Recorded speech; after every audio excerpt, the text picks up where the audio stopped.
पीले दांत वाली बहू। रंजना कभी ब्रश नहीं करती थी। उसे कितनी बार उसके माँ बाप ने डांटा, लेकिन उसका कोई असर उस पर होता ही नहीं था, जिस कारण से उसके दांत पीले पीले हो जाते हैं। शादी के बाद अरे बहू, वैसे तो तुझ में कोई कमी नहीं है, पर तेरे दांत इतने पीले कैसे हैं बेटा? कैसे है मतलब? कोई सर्जरी थोड़ी ना कराई है। वो तो क्या नाम, मैं ब्रश नहीं करती थी तो पीले हो गए। अब क्या करूं? आप कहें तो लाल करवा लूं या फिर काले? यार ये क्या है, क्यों माँ से लड़ रही हो? लड़ रही हूँ? अरे मैं लड़ रही हूँ या ये बोल रही है कि दांत पीले हैं, पीले। अरे तपस्या थोड़ी ना की है इन्हें पीले करने के लिए। बकायदा ब्रश नहीं किया है 20 साल तक, तब जाकर। छी, कैसी बात कर रही हो? ये उस वक्त तो पीले नहीं थे जब हम लोग तुम्हें देखने आए थे। अरे तब साफ करवा लिया होगा डेंटिस्ट के पास जाकर। अब देखो कैसे पीले पीले लग रहे हैं। रंजना सास की तरफ गुस्से से देखती है। फिर शुरू हो गई पीले पीले पीले। अरे पीले तो तब भी थे जब मेरे हाथ का रसगुल्ला उड़ा उड़ा कर खा रही थी और बोल रही थी, लड़की नहीं गुणों का खजाना दे रहे भाई साहब आप। खैर, अब वो लोग करते भी तो क्या करते, पीले दांत वाली बहू पल्ले पड़ी थी तो झेलना तो था ही। एक दिन कीर्तन में रंजना गाना गा रही थी। अरे कमला बहन, माँ का द्वार है, यहाँ तो सब शुद्ध होकर आते हैं, फिर अपनी बहू को ब्रश भी नहीं करवाती तुम। दूर से पीले पीले दांत भक्ति में बाधा उत्पन्न कर रहा है। अरे कोई 2 साल के बच्चे थोड़ी ना लेकर आई हूँ मैं बहू बनाकर। अच्छी खासी लड़की है, अरे कैसे करवाऊं ब्रश? ये तो उसे खुद करना चाहिए ना। अब माँ बाप तो इसके जैसे तैसे निपटा दिए, ये नहीं सोचा कि सास कैसे संभालेगी। सास बहू को लेकर घर आ जाती है, लेकिन सोच लेती है कि आप इसे लेकर कहीं नहीं जाएगी। अगले रोज बहू कहती है, अरे क्या हो गया, मंदिर नहीं जाना क्या? कीर्तन का वक्त हो रहा है। मेरी मधुर वाणी से कान्हा जी जागते हैं और सोते हैं। आप तो जानती है ना उनकी भक्ति में कितना मन लगता है मेरा। वो क्या है ना, तबीयत ठीक नहीं लग रही है मेरी, आराम करूंगी मैं। तबीयत ठीक नहीं लग रही? अभी तो मिथुन के गाने पर नाच रही थी आप, और अब बोल रही है कि तबीयत ठीक नहीं लग रही। अरे भक्ति में मन लगा लो सासू माँ, ऊपर जाना है, क्या मुंह दिखाओगी आप? हाँ, सास को बहू की बात पर गुस्सा आ जाता है। मैं क्या मुंह दिखाऊंगी, इसकी चिंता तो ना कर, समझी?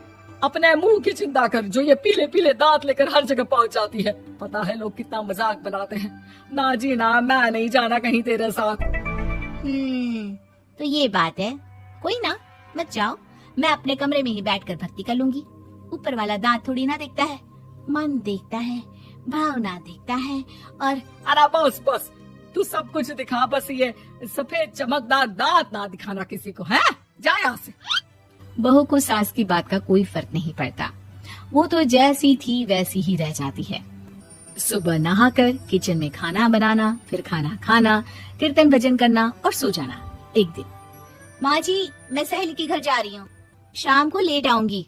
हाँ, तो जाना, मैंने कौन सा तेरी आरती करनी है घर पर बैठकर। रंजना सहेली के घर जाती है, जहाँ वो पार्टी में जाने की तैयारी कर रही होती है। अरे शिखा, कहाँ जाने की तैयारी कर रही है? मैं गलत वक्त पर आ गई क्या? अरे नहीं यार, उल्टा सही वक्त पर आई है।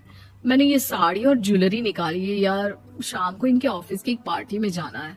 बताना कैसा लग रहा है ये सब? नहीं यार, इस ड्रेस के साथ तो वो वाली ज्वेलरी अच्छी लगेगी। हाँ, सही बोल रही है, मैंने ध्यान ही नहीं दिया। वैसे तो हमेशा से मस्त फैशन सेंस रखती है। तो बड़ा जाती होगी ना पति के साथ पार्टी में। रंजना कुछ नहीं बोलती, बस सोचती है कि यार काश ये बात सही हो जाती, पर मैं क्यों नहीं जाती पार्टी में? क्या इन लोगों की कोई पार्टी होती नहीं होगी? रंजना घर आती है और रात में पति से सवाल करती है, एक बात बताइए, आप मुझे किसी पार्टी में क्यों नहीं ले जाते? क्या आपके यहाँ ऑफिस में पार्टी नहीं होती? पति बेचारा क्या कहता कि दांत पीले हैं तुम्हारे इसलिए। अरे कोई पार्टी होती नहीं हम लोगों के ऑफिस में, तो कहाँ से लेकर जाऊं? और मार्केट, मॉल, कहीं वीकेंड घूमना, कहीं तो। अरे यार, सारे हफ्ते में एक छुट्टी मिलती है, तो सोचता हूँ कि आराम ही कर लूं। क्यों? रंजना मन मार के रह जाती है।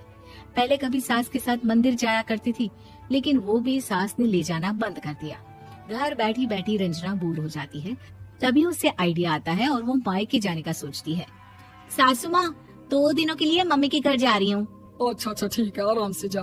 और हाँ, माँ से कुछ अच्छी आदत सीख कर आना कि कैसे शरीर के हर भाग की तरह दांतों की सफाई भी जरूरी होती है, समझी?